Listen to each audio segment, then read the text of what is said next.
A while ago, Space Junkers was added to terratech, so in this video I'm going to test out how fast and how strong the wheels are, and how powerful all the weapons are, and how good they are.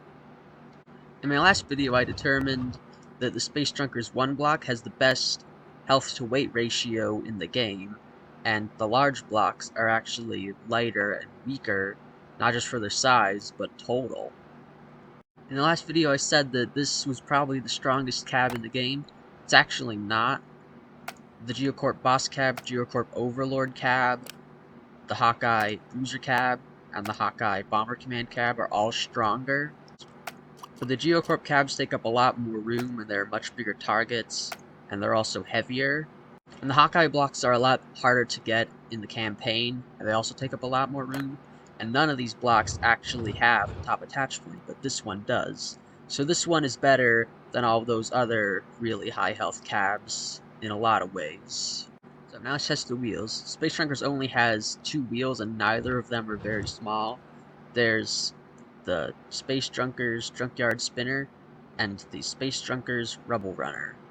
The Space Junkers Junkyard Spinner weighs 4 tons, and it drives at 49 miles per hour in a straight line with the average weight vehicle. Space Junkers Rubble Runner also weighs 4 pounds, and it goes a lot faster. It goes almost 100 kilometers per hour, but for some reason when it steers, it likes to slide a lot, or it doesn't steer very tight. The wheels probably slip so much because I think we're on a lot smaller of a tech than these wheels are built for, but these wheels also have top attach points, so that makes them a little bit better. And they also have some attach points on the bottom, so you can mount them a little bit higher up than the other wheels without needing to have an extra mounting spot on the top. The closest block we had already to the Junkyard Spinner was the Geocorp Rugged Wheel, and they drive even faster. They go 58 miles per hour. I don't know about the health, but these wheels are faster, so that makes them better in most cases. Getting your hands on a Junkyard Spinner wheel isn't actually going to be that easy, because in order to craft it, you're going to need a better future wheel, and you also need the Geocorp Rugged Wheel. So you're adding an extra wheel that's hard to get to a wheel that's even faster to get a wheel that's slower. So you're probably thinking that the Junkyard Spinner is a lot worse than the Rugged Wheel, but actually, when you shoot them, you can see that the Junkyard Spinner lasts about 1.5 times longer in combat than the Rugged Wheel. See? If I just keep shooting it for a while, you can see. Yeah, it's a lot stronger. But being faster is usually a little bit more important than having more health, so in most cases you're probably just going to use one of these. Getting a Space Junkers Rubble Runner is probably a lot easier than getting a Space Junkers Junkyard Spinner, because this one takes a better future block, but this one only takes a venture block. The thing is, it's a venture large F1 wheel, and they're a grade 3 venture block, and they're also pretty expensive. And you might not want to be using up these blocks because they are very fast. And I think I can see why the other wheels have such low friction now. These ones are about the same. But being so much slower than venture wheels, I don't think they should have this much slip, especially with all of these spikes on them. So once again, we are using a fast block to craft a slow block. So why would you do it? Well, in this case, there is a little bit better of a reason than last time. This one has more attach points on the top, so that means you have room for more weapons on your tech. And also, wheels can only hold so much weight. So if I use the Formula 1 wheels, you'll see that the wheels are sparking. Usually venture wheels hold up a lot less weight than other corporations' wheels, but in this case, they actually hold about the same amount, because these wheels also spark under a lot of weight. But in combat, these wheels are not the same, because I am now making use of the attach points to attach guns to shoot the wheels. You can see that lasted less time than that one.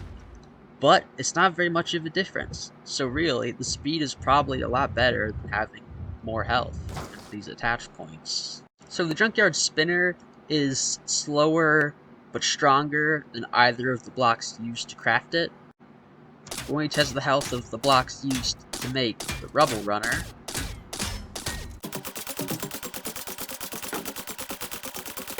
see that it's slightly in between the health of the other blocks used to make it. And it's also in between the speed of the blocks used to make it. When you craft the Space Junker's Junkyard Spinner, you get a block that is stronger but slower than both of the wheels you use to craft it.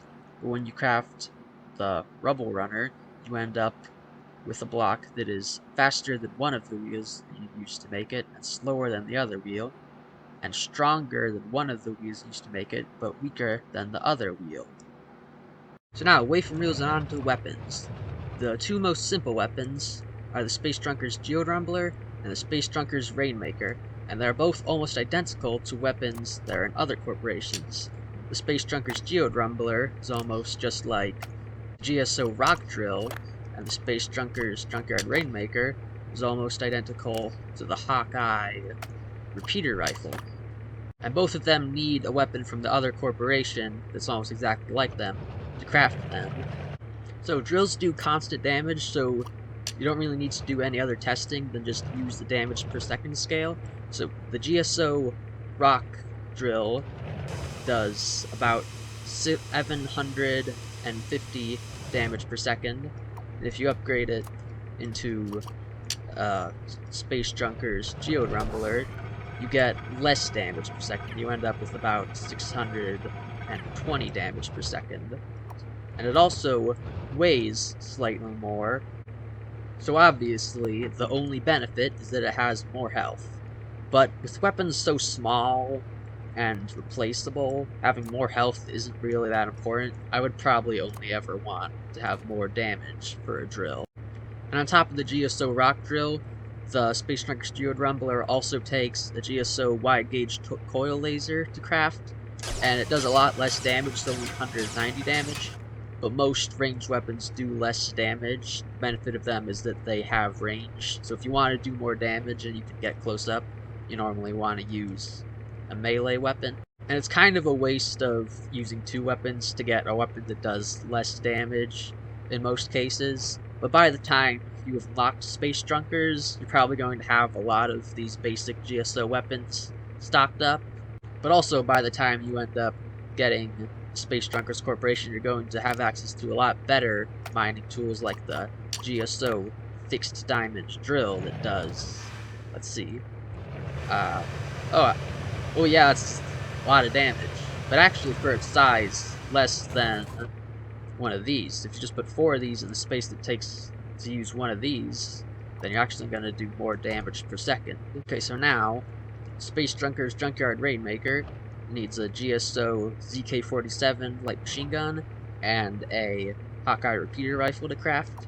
So the GSO gun deals 256 damage per second.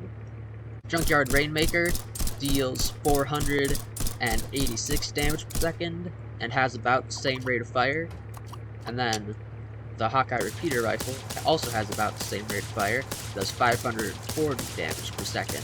But how good a weapon is isn't only based on the damage per second, it's also based on some other things that help it aim. See, when I spin, you can see that out of all the rotation speeds, the Hawkeye repeater rifle has the fastest damage per second out of all of them. And if you look at the range, you can see the GSO light machine gun is not very good for range, and it looks like the repeater rifle and Junkyard Rainmaker have about the same distance. I can't quite tell. If I get really far away, I can see the damage per second. Yeah, I can't see much difference between the range. And as far as weight, it's probably less than the Hawkeye one. Let's just see. I don't care about this one because it's smaller anyways. Okay, 150, 1.5, 300. So yeah, it's lighter, despite being the Space Drunker's weapon, which is normally a lot heavier. So it might actually be less health than this one, which is quite likely because Hawkeye usually has the highest health. Okay, so their health is just about the same. The Hawkeye one does have more health. They have the same damageable type. So you probably usually want to use the Hawkeye one because it does more damage and has more health. But more rotation speed and less weight is probably good for a lot of stuff. Space Drunker's Scavenger's Harpoon can actually hardly be considered a weapon. It's a lot like the Adventure Sonic Lance, the Better Future 0-point energy cannon, and the Space Junker's Cog Jammer, because it doesn't really do any damage. Its purpose is to affect movement. So what it does is you can shoot it at an enemy tech or even an allied tech, and you can sort of pull it around and hold it still. But it does let go after you wait a little bit, even if you don't do anything. So it could be good for like grappling challenges if you make sort of like a little tunnel and try to swing through it on one of these. Not sure how it would work exactly, but people are probably going to do it. Okay, so let's see how it does against an enemy. We'll shoot the moving one. Okay, looks like it missed that time. Doesn't turn very fast, which isn't very good for something like this. But yeah, it's a lot harder to pull. It tries to drive away, but it can still do it, and that's what it's actually used for. You can't really pull an anchored tech, because anchored, that can't move. But you can still pull to it, and you can use it to pull blocks off, which is pretty cool. So against anchored techs, it works as a weapon, but against non-anchored techs, it's mostly going to hold it still while you attack it, or help it so you can catch up to it. So if it's like a really fast tech, and you can't catch it, grab with onto these to hold it still while you shoot it. And against shields, it actually goes through shields, and not a lot of weapons can do that, so it's really good against turrets and stuff. Okay, I've just put some weapons and a shield on it, so I'm gonna go see what it's gonna do in the ring.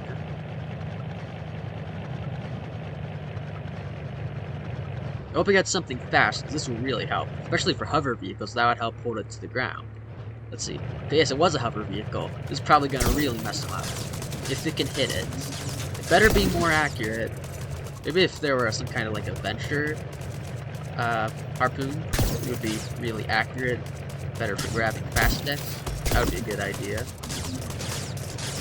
Okay, doesn't seem to be helping me very much. It's also doing that. Probably not very good for usual combat, more for special fun stuff, but I can drag them around, and that's fun. You can also drag even little individual parts that aren't attached to anything. So that little bracket got pulled around.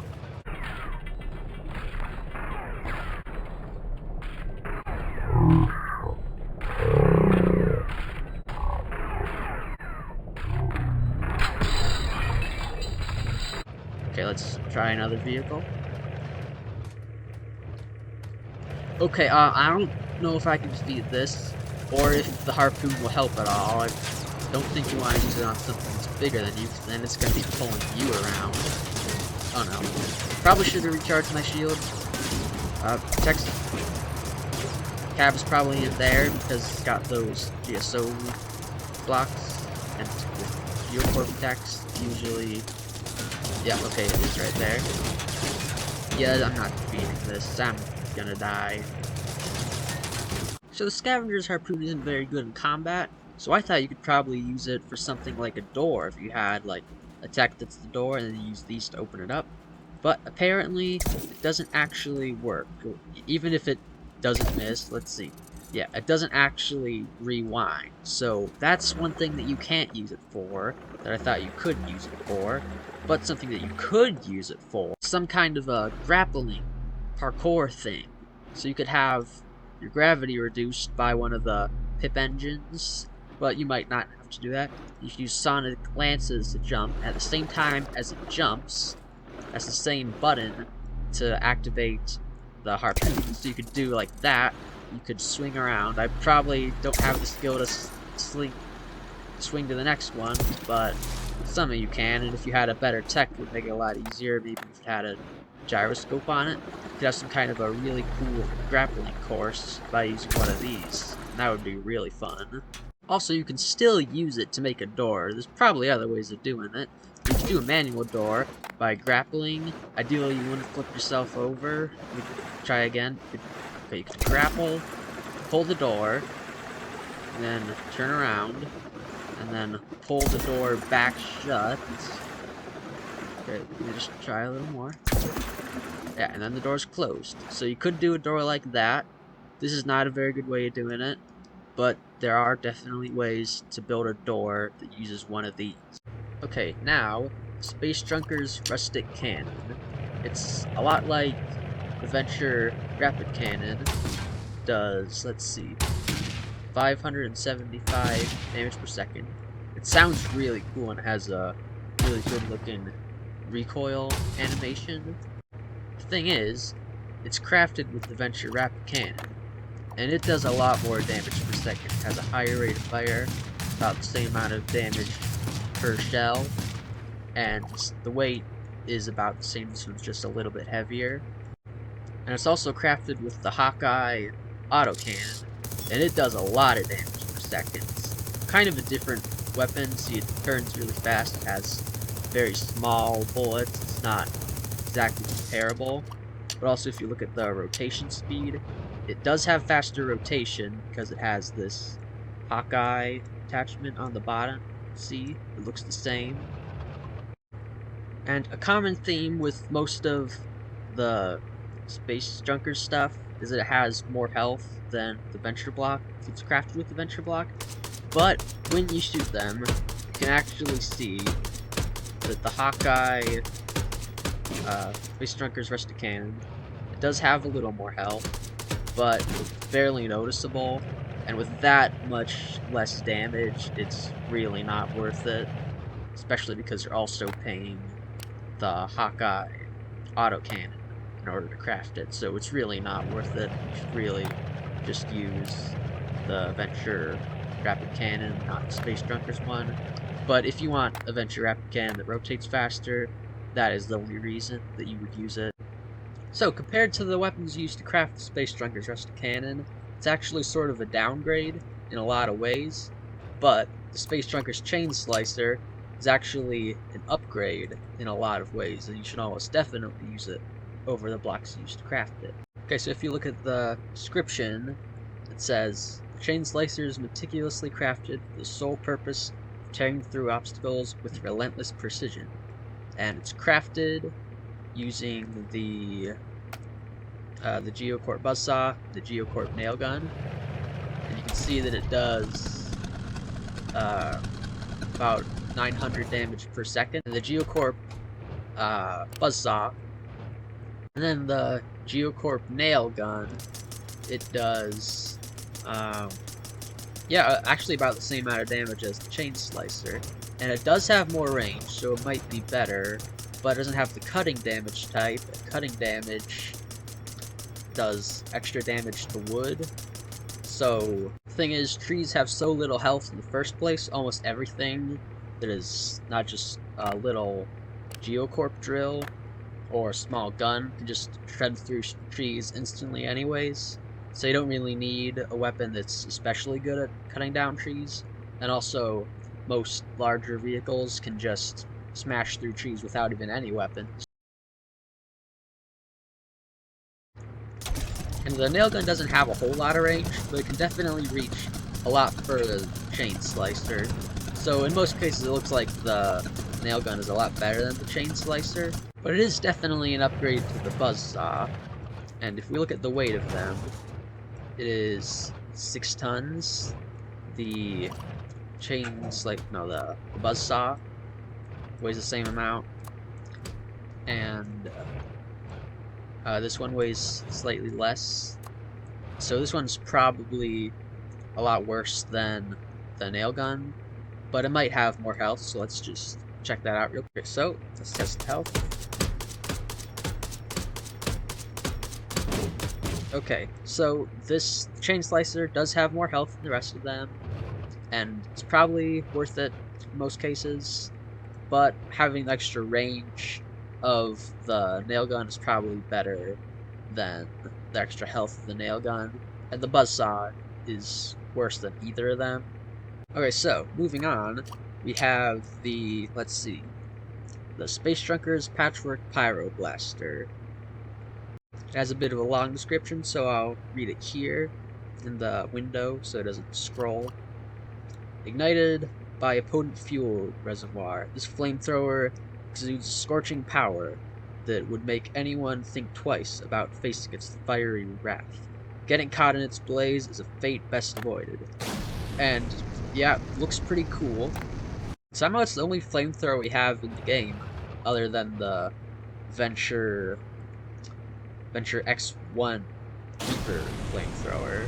So this one definitely has longer fire range. It's cool that the flamethrowers take some time to charge up, and then take a little time to disappear. So something about fire damage is it actually does bonus damage to wheels. So you can see that most wheels have the rubber damageable type, but there are a couple of wheels, like the Geocorp Jaws wheel, that has standard damageable type, and it's not extremely powerful over rubber, and there are a lot of other type advantages, but it's definitely a lot better for taking out wheels than other things.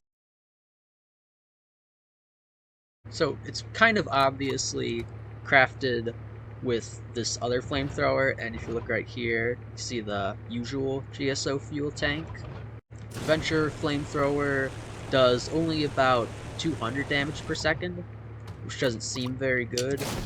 And also this one, even though it is more powerful, it does only do twice as much damage, and it does take up twice as much space other than the extra height. And just some pretty basic machine guns do a lot more damage without taking up nearly as much space. So other than it looks cool, why would you use a flamethrower? Well, if you fire at something, you can see that it damages a lot of blocks at once, and there are other weapons that do that, like most cannons, like the 3-pound cannon. See, if you fire it, it hurts a couple of blocks at once. And also, if you use a flamethrower on a shield, it actually goes right through. It makes kind of a cool trailing effect. So yeah, those are the good things about flamethrowers. They're so different, the health isn't a really big deal, so I'm not going to test that. I'm just going to go straight on to another not quite weapon, sort of like the harpoon gun, and that is the Space Drunker's Cog Jammer. So another one with a long description, always good to look at long descriptions in the inventory. Crucial for speedy adversaries, this weapon harnesses bubble projection technology by creating a localized zone that disrupts the rotation or turning of any machinery by jamming cogs inside of it. Requires battery power to function. Okay, I'm gonna have to get a battery to use this. Rotates pretty cool. Good way of indicating it needs power as a thing. See, I'm gonna press space. It doesn't actually shoot.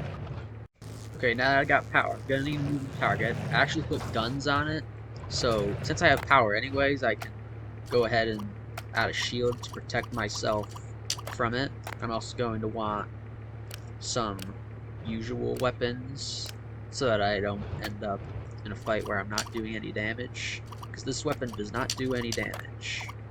Okay, this will do. So when it has power, this power symbol lights up. So if you end up running out of power, you're not going to be able to use this weapon. So another good reason to run away when your shield runs out. Oh, that's not a shield. Oops, let me add a shield real quick. Okay, so now I can set this as an enemy. Let me just... Wait, no. Okay, yeah. Okay, enemy... This one. Okay, so see, it makes this big old bubble, and it makes some things light up,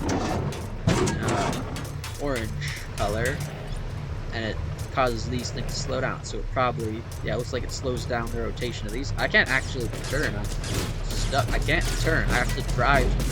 Oh no, my battery's gone, so I can't shoot again. That lasted for a long time. I think I only shot once. So I bet I could... Oh yeah, I also ran out of power, but that was mainly because of my shield, I bet. Need to get this guy taken out real quick. I'll put on another wheel. Okay. Okay, you know, forget about that. So as I said earlier, doesn't do any damage. As you can see, didn't even make a 0. And it's crafted using a very similar block. The Redicure Research 0-point energy gun, and also a shield bubble has a little bit of an extra cost, mostly, but also because it does make a bubble. Okay, this time I'm gonna test it on a faster enemy, but I better take off its weapons so that what happened last time doesn't happen. But I do have to leave it with at least one so that will actually try to attack me and sort of run away. So if I set it as enemy, okay, so shoot it. Okay, I missed. Try again. You actually got to be careful for your own cog bubbles in a battle. It's not letting me shoot again. I think I have to wait until this one disappears until I can shoot another one. But I bet if I put another one on, it'll let me shoot that. Never mind, it's gone. Just 2 cog bubbles need to go twice as slow. Let me test. Doesn't look like it. So if I take it off, that does not get rid of the other one. So I can take it off and put it back on to instantly reload, I bet. No, I do have to wait for it to disappear for some reason. Okay, we'll try it again with some power. How much power do I need? Okay, that looks like it's showing as enough. Okay, yep. Will it fall here? Will it avoid the bubble? Well, it's too distracted by that to care about chasing me. Let me move this away. Will it avoid the bubble? No. It will drive right into it. That even something really fast becomes a very slow sitting duck of a target if you trap it in a cog. So this type of weapon isn't actually a new thing, because there's a reticule research block, the reticule research 0-point energy gun. It creates a similar bubble, but instead of slowing things down, it creates anti-gravity, which more disruption doesn't actually slow you down at all. And it is crafted by it, has a smaller radius, and it's definitely better because it also slows down your guns, but it also can't flip you over like that, and that can actually be really useful, other than they can't just get back up. So they are very different. They both have their own uses, so you can really just use whichever one you want. Okay, so that's the last of weapons in the game, unless you repaint it and just pretend it's another weapon. So all that would be left for me to do is talk about the crafting, if that even deserves a new video. Oh, what are these? Where'd they come from? I may have to make another video about the new weapons. This one's not actually new, but a whole bunch of new Space Junkers blocks appeared halfway through making this video, and it took me a while to make this video, so I'm not sure if I'm actually gonna get through all these other ones. But for now, thanks for watching. Remember to like the video, and bye!